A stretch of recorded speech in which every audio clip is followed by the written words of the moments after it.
Chers amis, merci de nous retrouver ici à 8h30 dans ce magnifique décor d'un restaurant alsacien. Voilà, on est dépaysés.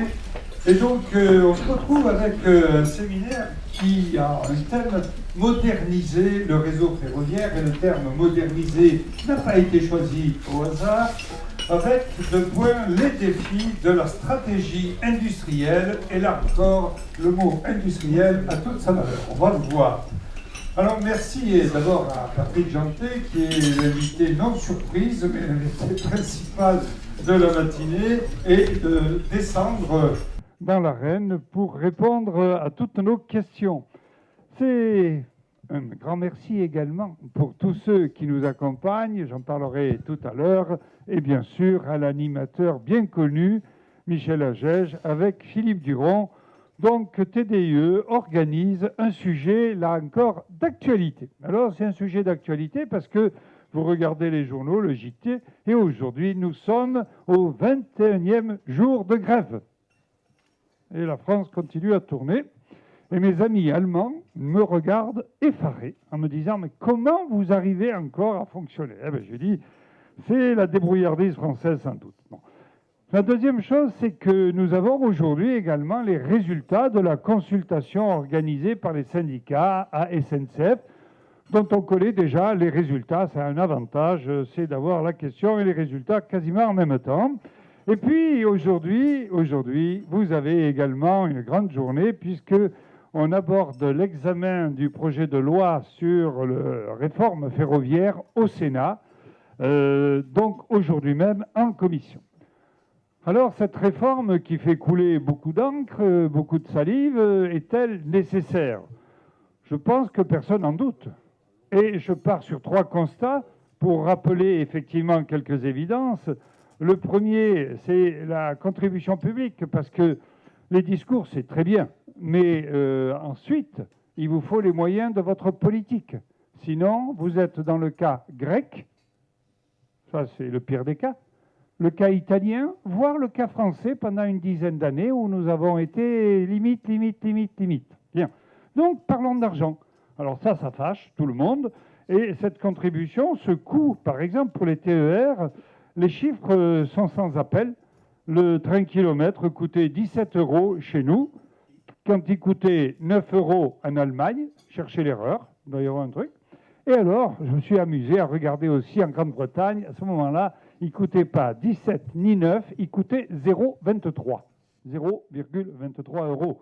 C'est vrai qu'en Allemagne, c'est à peu près la même démarche que nous, mais en Grande-Bretagne, on fait payer l'usager. Le deuxième point, c'est la qualité de service. Non seulement ça coûte cher, mais est-ce qu'on a la qualité de service dans ce système de la SNCF? Eh bien non, elle n'est pas au rendez-vous. Et là encore, la Haute Autorité sur la qualité de service nous a donné un certain nombre d'éléments statistiques qui montrent. Mais je suis en mer, je suis pragmatique, je suis sur le terrain.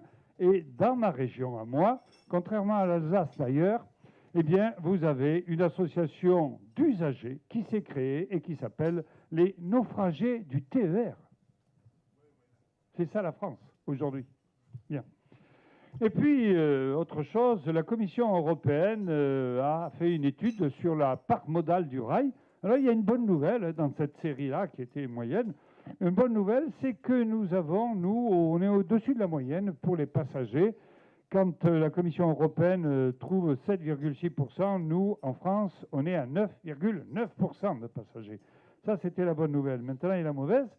C'est le fret. Eh bien, quand l'Europe est à 17,6, nous sommes à 11,2%.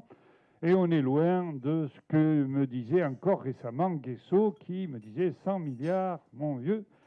Eh bien, nous n'y sommes pas du tout et on continue à décroître. Que se passe-t-il? Avec, en plus, la Commission européenne dit que depuis 2007-2008, nous avons une baisse de la qualité de nos infrastructures. Patrick, c'est un sujet directement pour toi.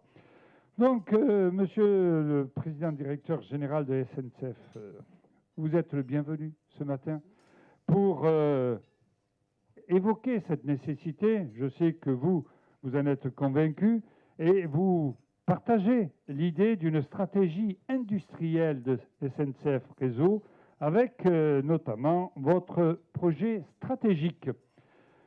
Alors, TDE a choisi de porter ce sujet sensible à travers deux axes. Je l'ai dit tout à l'heure, moderniser le réseau. Qu'est-ce que ça veut dire après le rapport Révier, après le rapport Révier bis ou EPFL de 2012, après la Cour des comptes, après le GPMR, après le rapport Spinetta qui nous dit qu'il y a 5 à 6 000 kilomètres qui sont obsolètes demain matin. Quid de la stratégie industrielle? C'est un élément très important par rapport au contrat de performance qui a été signé il y a 1 an. Alors, par rapport à la réforme, comment vous vous inscrivez dans ce contrat de performance dont je rappelle qu'il avait 6 objectifs stratégiques? Et par rapport, deuxième question, j'allais dire, à l'industrie ferroviaire ici représentée à travers la FIF, avec ces industriels qui souhaitent s'impliquer davantage et pouvoir agir. Par rapport aux moyens financiers et humains, on revient toujours à une question de base. Qui paye quoi?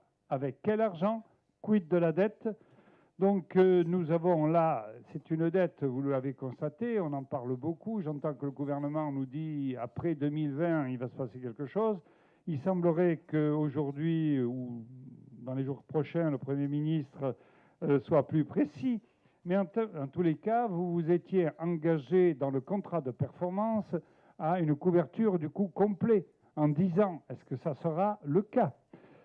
Par rapport à l'aménagement du territoire et les fameuses petites lignes qui bousculent tous les politiques et les autres d'ailleurs, et le monde économique, et cette fameuse fracture, j'allais dire, de territoire entre le rural et les agglomérations, avec quid? Que pensez-vous de la pérennité du réseau? Et on aurait pu parler aussi de l'articulation avec Gares et Connexions, bref, de beaucoup de sujets. Mais je vais m'arrêter là pour cette simple introduction, pour repasser la parole tout de suite à notre animateur préféré, Michel Agege, qui est le directeur de la revue incontournable Transport, Infrastructure et Mobilité. Voilà, très bien.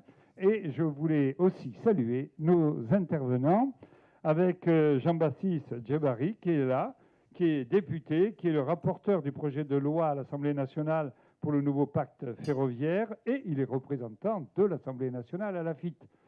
C'est important. Michel Negnoux, lui aussi particulièrement bien connu, le président de la commission de transport de Région de France, et membre également du conseil d'administration de la FIT. Et puis Claude Fauché, délégué général de l'UTP, qui est également un spécialiste de la question, avec mon collègue et compère Philippe Duron. Nous vous accueillons ce matin en vous remerciant de votre présence. Et je vais, moi, être obligé de vous quitter vers 9h15 parce que j'ai une autre obligation, mais en tous les cas, je sais que vous êtes dans de bonnes mains. Et donc, je souhaite un fructueux travail pour ce séminaire.